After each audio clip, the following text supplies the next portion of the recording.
बाबा please मुझे अम्मी के पास ले जाए, या आप मेरी उनसे सिर्फ बात करवा दें। हाँ, मैं उनसे गुल का पूछूंगी, प्लीज आप मेरी उनसे एक दफा बात करा दें। कैसे बताऊं, वो पहले ही परेशान है। गुल की वजह से तो वो निढाल हो चुकी है, इस बात से तो और गमगीन हो जाएगी। मैं उन्हें कुछ नहीं बताऊंगी। हाँ, मैं ऐसे बात करूंगी जैसे अपने घर से बात कर रही हूँ। प्लीज बाबा, सिर्फ एक बार उनकी आवाज सुन लूं मैं। क्या बात कर रही हो बेटी, ये तो बिल्कुल ही मुमकिन नहीं है। वो तुम्हारी आवाज सुनकर तुम्हारा दुख दर्द सब समझ जाएगी। माओ को बिन कहे औलाद का दर्द समझ में आ जाता है। मैं फिर क्या करूं बाबा?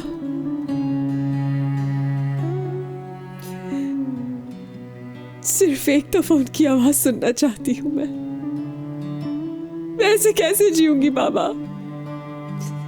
मैं सच कह रही हूं, मेरी कोई गलती नहीं, मैंने ऐसा कोई काम नहीं किया।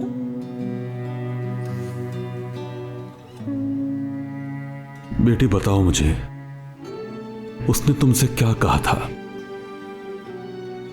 क्या कहकर क्यों तुम्हें ऐसे छोड़ दिया?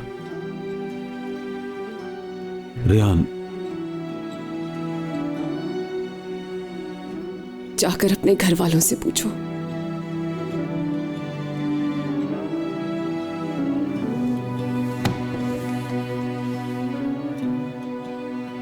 यही होना था आखिर।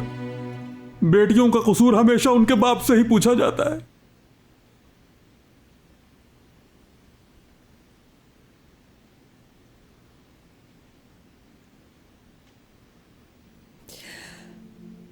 मैं आपकी बेटी हूं बाबा। आपने परवरिश की। ना आज से पहले ऐसा कुछ किया है मैंने, ना कभी कर सकती हूं। तब मेरे लिए आपका हर फैसला सर आंखों पर, मगर मैंने ऐसा कुछ भी नहीं किया जिससे आप शर्मिंदा हो बाबा।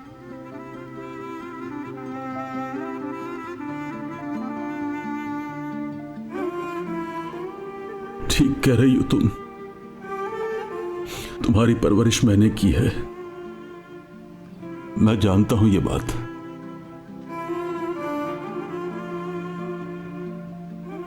तुम्हारा कोई कसूर नहीं है बेटी।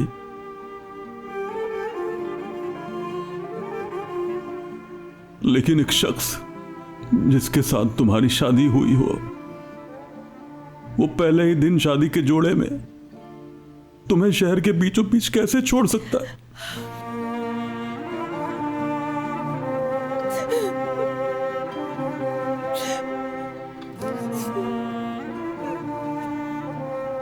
तुम्हारे दादा तुम्हारी शादी करके दूर भेजना चाहते हैं तुम्हें।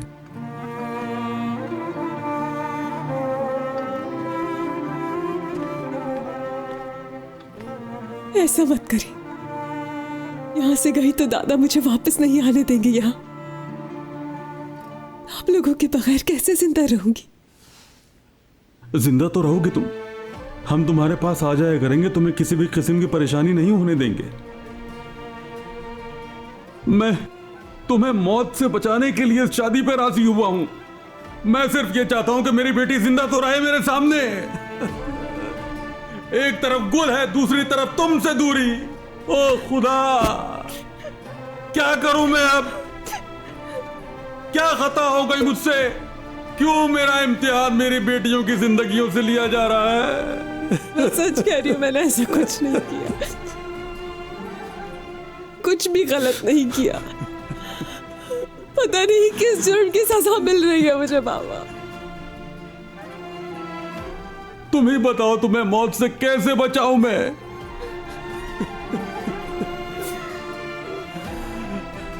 कैसे बचाऊं तुम्हें?